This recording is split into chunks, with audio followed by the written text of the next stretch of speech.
Good evening, and welcome to Bedtime Stories by Michael Verne, world-famous art dealer. Oops, wrong glasses.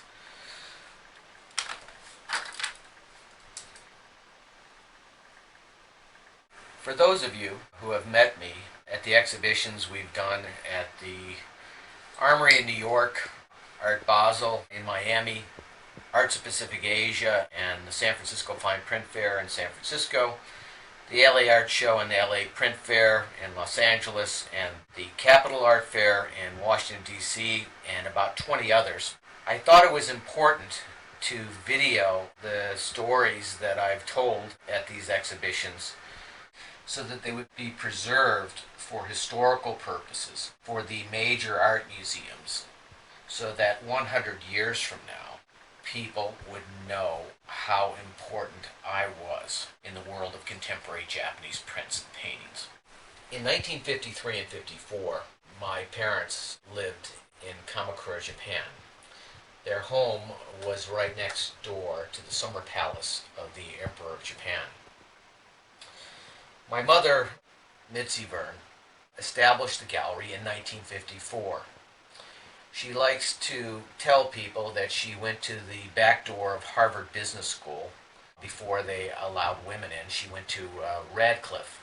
From 1954 until 1982, before I joined the gallery, my mother, after attending Radcliffe, lost money for 28 consecutive years.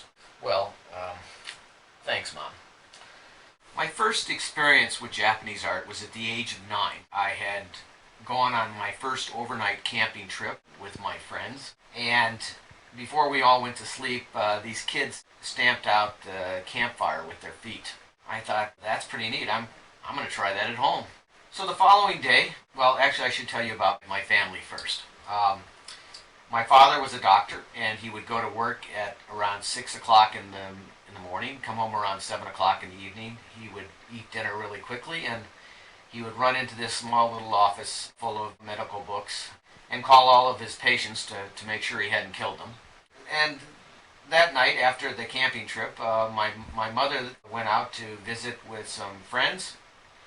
My sister Betsy was 18 at the time, and she lived in the attic where I'm lying down right now. She lived up here, and she was really smart. She'd read the dictionary up in the attic, and my sister Heidi was 13, and she didn't talk to anybody, and so I figured, well, nobody wants to do anything. I'm going to try what I learned at this overnight camp. And so I went into my mom's closet, where she would store some of her Japanese paintings, and there were these oil paintings that were framed, wrapped in brown paper. I closed the closet door, and I sat down, and I lit this match, and I lit the bottom of the brown paper, and because these were oil paintings, the fire went up quite quickly, and so I figure I can't stamp it out. I'll blow it out like you blow out birthday candles, and so I went, and the flames got bigger, and I figure I can't stamp it out, I can't blow it out, I'll fan the closet door.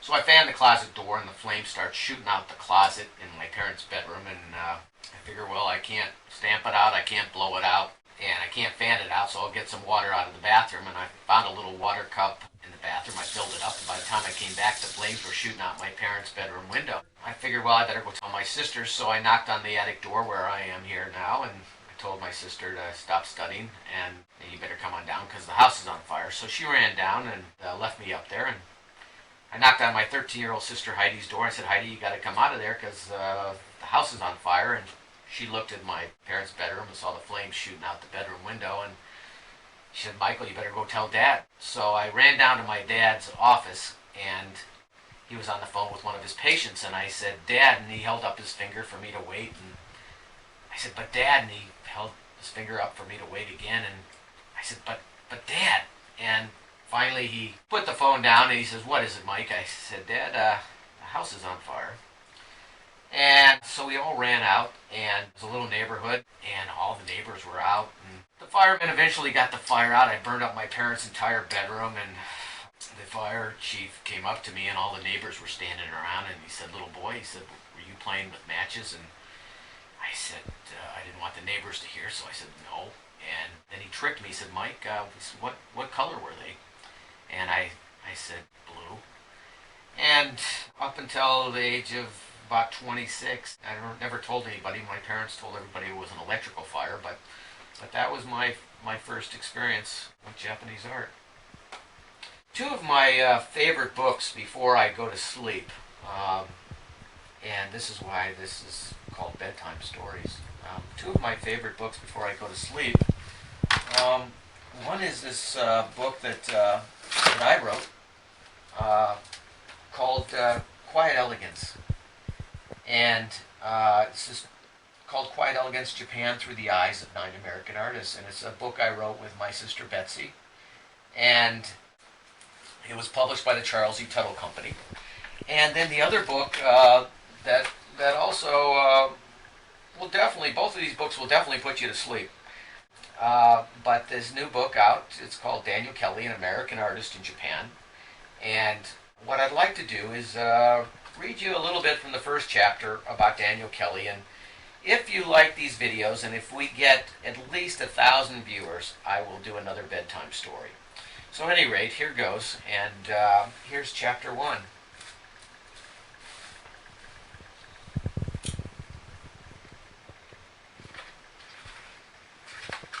And by the way, this little stuffed animal here is my first stuffed animal. Her name is Hattie.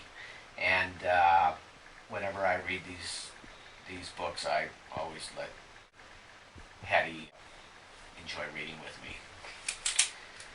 So at any rate, Daniel Kelly was born in Idaho Falls, Idaho, and grew up in Great Falls, Montana. He went to Japan almost 33 years ago, and a few days before he leaves from San Francisco, he has $1.95 in his pocket.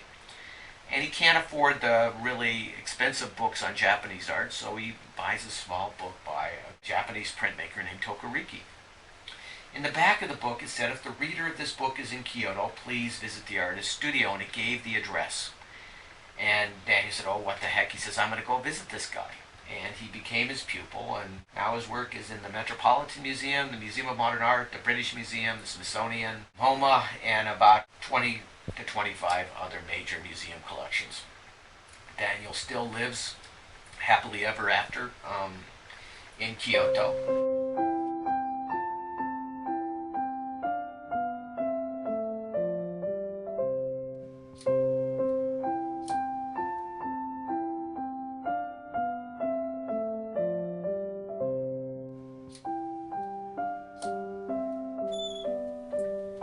Michael, you're not playing with matches, are you? No, Mom. What, do you think I'm crazy?